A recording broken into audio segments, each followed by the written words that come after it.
आज के युद्धों को जरा देखिए। रूस यूक्रेन की जंग हो या मिडिल ईस्ट का संघर्ष, एक बात साफ हो चुकी है कि अब युद्ध सिर्फ बारूद और टैंकों से नहीं बल्कि अदृश्य तकनीक और ड्रोन से जीते जा रहे हैं। और समय की इसी नब्ज को सबसे पहले पहचाना भारतीय सेना प्रमुख जनरल उपेंद्र द्विवेदी ने। आगामी 30 जून को जब वो सेना प्रमुख के पद से विदा लेंगे तो इतिहास उन्हें सिर्फ एक जनरल के तौर पर नहीं बल्कि द ड्रोन जनरल के रूप में याद रखेगा। आखिर क्यों जनरल द्विवेदी का कार्यकाल भारतीय सैन्य इतिहास का स्वर्णिम अध्याय बन गया है, देखिए रिपोर्ट।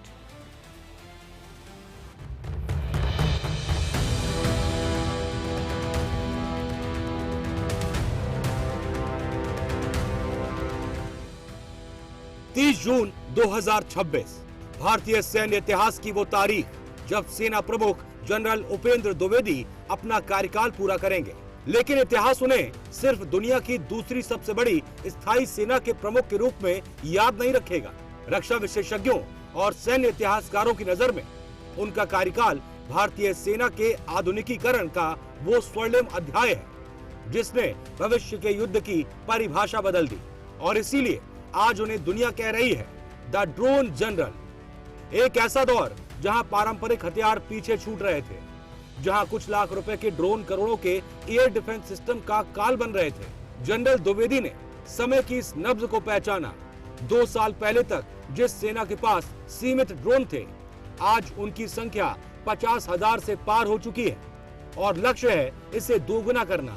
देश भर में स्थापित 25 से ज्यादा ड्रोन और काउंटर ड्रोन हब्स गवाह हैं कि अब ड्रोन सिर्फ निगरानी नहीं करते, ये दुश्मन को ढूंढते हैं, प्रहार करते हैं, रसद पहुंचाते हैं और इलेक्ट्रॉनिक वॉरफेयर से दुश्मन को अंधा कर देते हैं। जनरल द्विवेदी का विजन साफ था।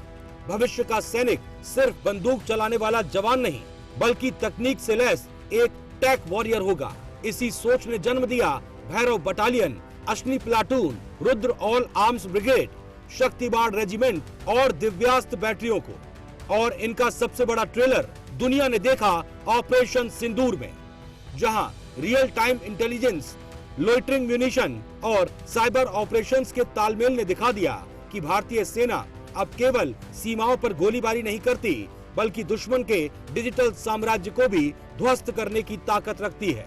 जनरल द्विवेदी के लिए आत्मनिर्भरता सिर्फ एक आर्थिक नीति नहीं बल्कि भारतीय सुरक्षा की ढाल थी। आज सेना की विशेष वर्दी से लेकर अत्याधुनिक गोला बारूद तक सब कुछ स्वदेशी है।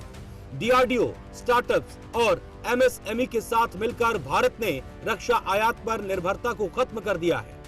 यही नहीं, सामरिक कूटनीति को नया आयाम देते हुए उन्होंने शुरू किया friends for life digital platform, जिसने दुनिया भर के 1 लाख विदेशी सैन्य अधिकारियों को भारत की रणनीतिक सॉफ्ट पावर से जोड़ दिया।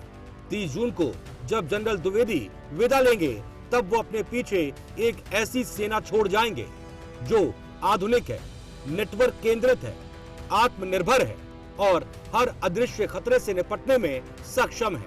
आने वाले सेना प्रमुख इसी मजबूत नींव पर आगे की इमारत खड़ी करेंगे। लेकिन सैन्य इतिहास में द्विवेदी युग को हमेशा उस परिवर्तनकारी दौर के रूप में याद किया जाएगा जिसने भारतीय सेना को 21वीं सदी के युद्धों के लिए पूरी तरह अजेय बना दिया है। Bureau report, prime news. और चलिए इसी के साथ बियॉन्ड हेडलाइंस में फिलहाल के लिए बस इतना ही। नमस्कार।